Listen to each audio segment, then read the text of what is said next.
জরুরি কাজে অনেকেই গভীর রাতে যাতায়াত করেন, আর এই সুযোগকেই কাজে লাগাচ্ছে ছিনতাইকারী চক্র।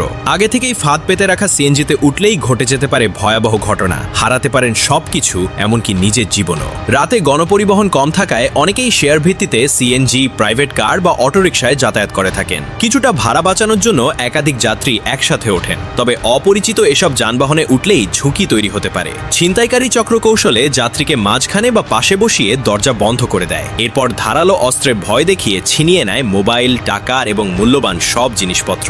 আবার অনেক ক্ষেত্রে চলন্ত গাড়ি থেকেই যাত্রীকে ফেলে দেওয়া হয়। প্রতিরোধের চেষ্টা করলে মারাত্মক হামলার শিকার হওয়ার আশঙ্কা থাকে। ভাগ্য ভালো হলে প্রাণে বাঁচা সম্ভব, না হলে ঘটতে পারে মর্মান্তিক পরিণতি। এটি কোনো সিনেমার গল্প নয়। এমনই এক ঘটনায় কুমিল্লার কাস্টমার্স কর্মকর্তা বুলেট বৈরাগী নিহত হন। কৌশলে তাকে সিএনজিতে তুলে সবকিছু ছিনিয়ে নিয়ে চলন্ত গাড়ি থেকে ফেলে দেওয়া হয় রাস্তায়। শুধু এই একটি ঘটনা নয়, রাজধানী ঢাকা, চট্টগ্রাম, কুমিল্লা সহ দেশের বিভিন্ন স্থানে একই কৌশলে ছিনতাই ও হত্যার ঘটনা ঘটছে বিরলভাবে। আইনশৃঙ্খলা বাহিনী বলছে, গভীর রাতে যানবাহনের সংকটকে কাজে লাগিয়ে দীর্ঘদিন ধরেই সক্রিয় এসব চক্র। তাদের ধরতে নিয়মিত চেকপোস্ট বসানো ও অভিযান পরিচালনা করা হচ্ছে।